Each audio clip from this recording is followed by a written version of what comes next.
الحمد لوليه والصلاة على نبيه، والوزن والعدل والفضل والنظم والعظم بالجزم، بوحدته بكبريائه بسلطان وبإعلان وبإتقان وبإيمان وبيان في فرقان، وحده لا شريك له، وحده بوحدة موحدا بوحدة موحدا بوحدة،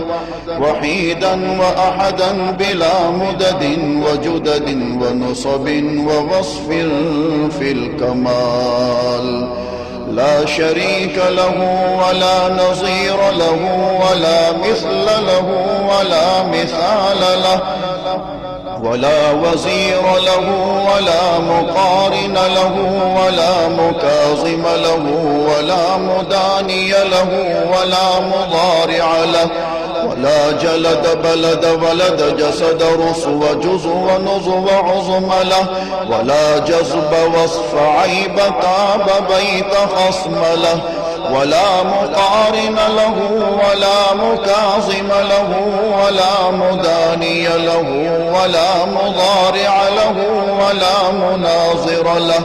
ثم نشهد أن لا إله إلا الله وحده لا شريك له، من يشرك في ذاته وصفاته وعاداته وآياته أو يتبرك بغيره من نبي وولي وتقي ونقي ونسيم وحسين وجميل وصغير وكبير فعليه الخسران والوبال. ثم نشهد أن سيدنا وسندنا ونبينا ومولانا مؤيدنا مخدومنا منظومنا معصومنا مقصومنا مقصودنا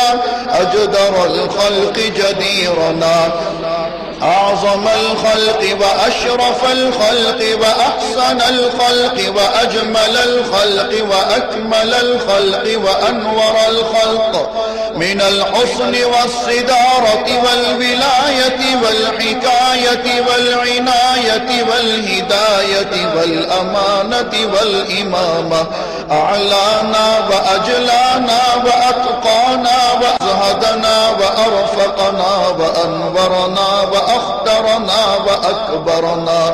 أحمر أنور أجدر أطفل أوسق أنور أجمل أكمل له. ثم نشهد أن حبيب ربنا وصمدنا محبوب جدلنا ونزلنا ووصلنا إيماننا مبين فرقاننا هادي سبيلنا رونق جدراننا،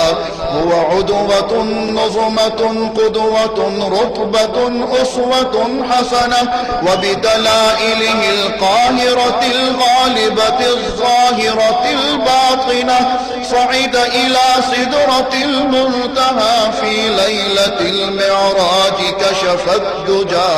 ثم دنا ثم دنا ثم دنا فتدلى فكان قاب قوسين أو أدنى.